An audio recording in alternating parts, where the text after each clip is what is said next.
Yo, hey guys, KV.Caps is here, back at it again with another tutorial. This time I'm gonna be showing how I will be able to get this photo looking like this to a dark, moody photo, because that's my style, and I will be showing how I am able to do that in this tutorial. Software I'm using is Polar Photo Editor on MacBook. I don't know if it's available on PC, but yeah, let's get back to it. So, like always, I'll pick my filter. Notice I shot this with my low aperture. Um, that's why I got this moody texture within the morning that it was already. So I'm going to pick my filter and let's try to see how Urbex is. That's my favorite filter, Urbex. I like how it looks a little bit, bluish, chrome-ish. Let's see how Hayden looks. I don't like Hayden at all. I mean, I like it, but not on this filter. Delta, no, Urbex. Let's see how a gray filter will look, and then I can decrease the grayness of the filter. Ooh, PV1 depth. I like it. Nightfall. Ooh, I like this right here. Nightfall. I'm gonna use this filter. PV3 Nightfall. Oh, okay, cool. I'm gonna use that filter. I go right here, click my old picture, and this is my new. Notice the filter brighten up the ocean. I mean the lake and the sky, made it more dramatic. That's what I'm looking for. Dramatic. Probably skip all of this. My vibrance is already set on my filter, my dehaze. But let's see how my dehaze would be if I bring it to 100. As you see, as I bring my dehaze to 100, my sky clouds start to form out on the outlines. You can see my outlines now in the little dots in the clouds. But if I dehaze to 64, it's that cloudy. I kind of want my clouds to get that outline. So I'm going to, I don't want it to be too outliney though. I want it to be still a little bit grayish. So I'm gonna do something. I'm gonna leave my clouds at 92. This is pretty good. I'm gonna bring it up just a little bit, and I'm gonna decrease the color of my clouds layer in a couple minutes. What's up with my exposure? It's already set within this filter, but let's see how my picture will look if I make my picture a little bit darker besides lighter. You see, as I do that, you start to see the dramatic effect within the lake.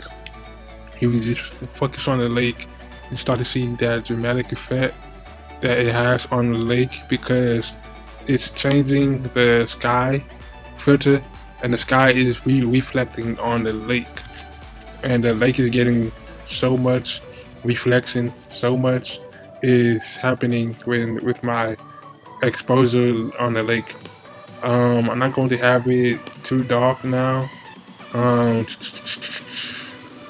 might just leave it at 0, to be honest with you. Nah, this is a little bit too dark. Nah. I like this right here. This one, lake is kind of popping in the color. The whiteness is kind of popping within my dark filter. I'm not going to mess with my brightness.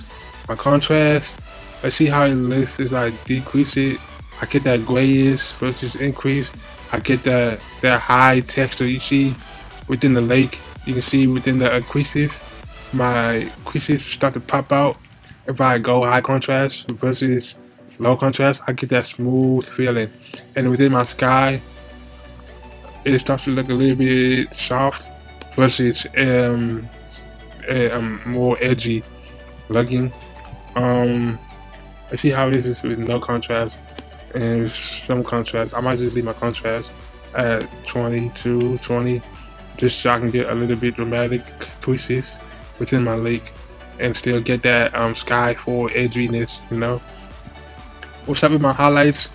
It'll mess with my how bright everything is.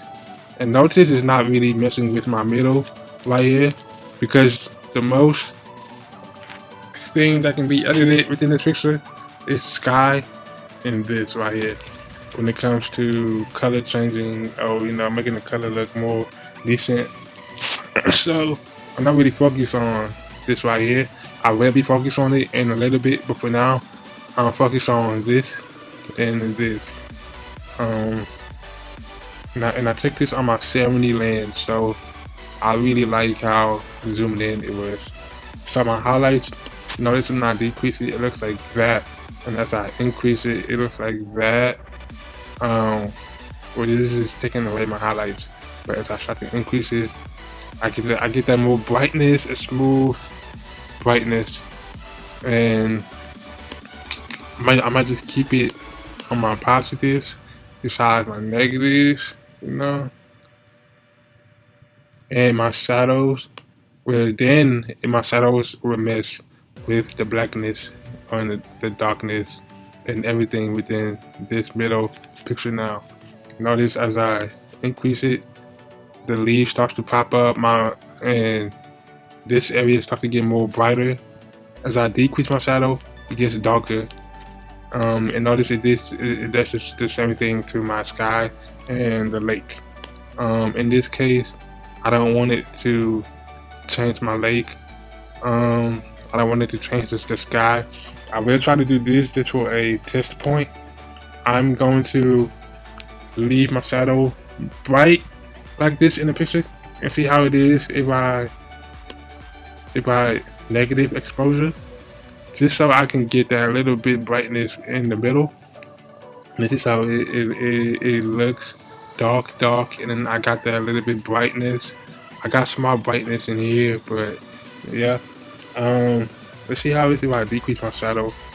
My middle part starts to go dark again. Let's try increase my shadow just a little bit. This is bringing it up. Let's increase my exposure a little bit. It's kind of bright. I want it to be a little bit more darker, so I'm going to decrease it. Just like that. And this is my old picture, and this is my new picture. Old, new, old, new. Let's try to drop my exposure a little bit. You know, I'm not really feeling that true darkness. Let's try to add some light. That's nice. My whites will focus on the white outlining over here and some within my sky. And definitely that whites will focus on my lake and these whites around the bridge. So notice when I decrease it, doesn't really do nothing, but as I increase it, it gives it that more brightness effect. I like this right here because my white is popping out in my dark photo, so it made my photo a little bit more brighter. I don't want that, so I'm going to let's drop my exposure down just a little bit more, you know, gang bang travel like that. Okay, this is nice. For the sake of darkness, let's just go a little bit more dark. So this is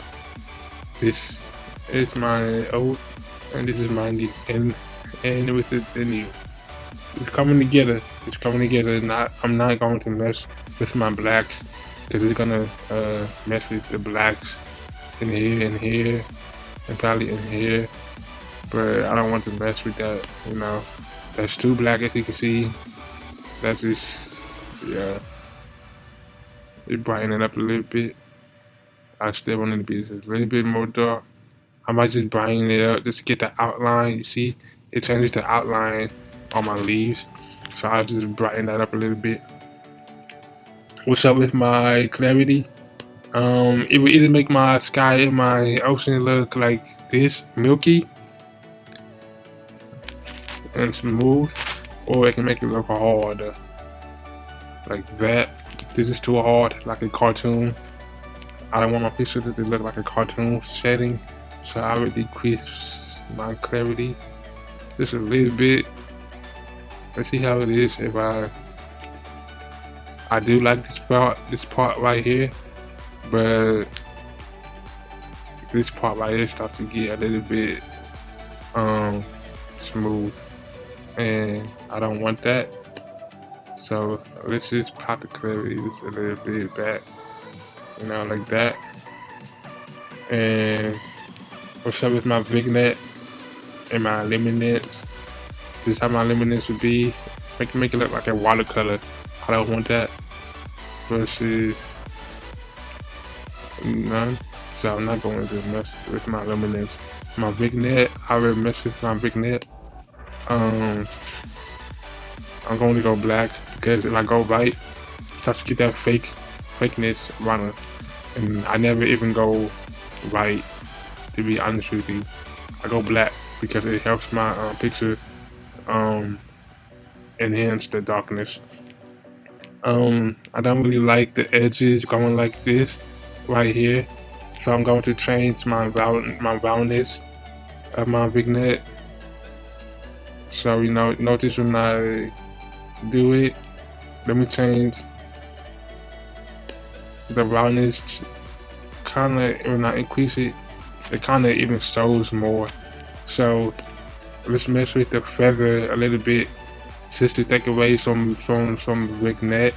I still got that the black, but you can't really see it no more because it's starting to fade in from the corner outward.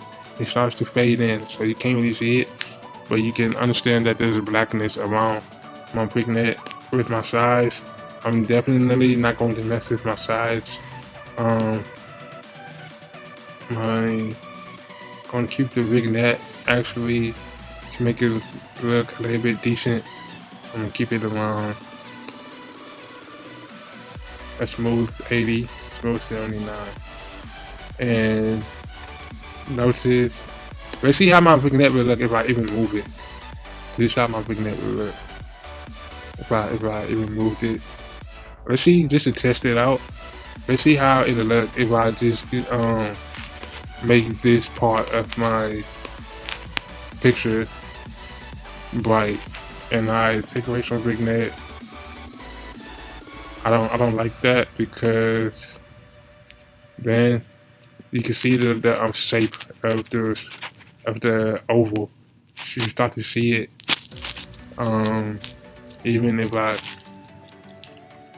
decrease my roundness, you start to see that. So let's just, you know, leave my vignette in the middle and increase my sides so I can get the vignette right within the corner.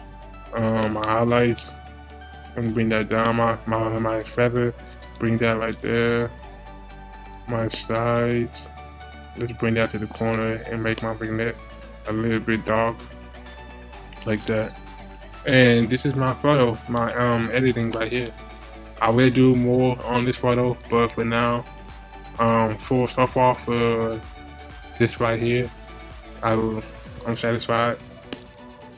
It went from this right here to this right here, and I love it. Stay for part 2 coming soon. Thank you.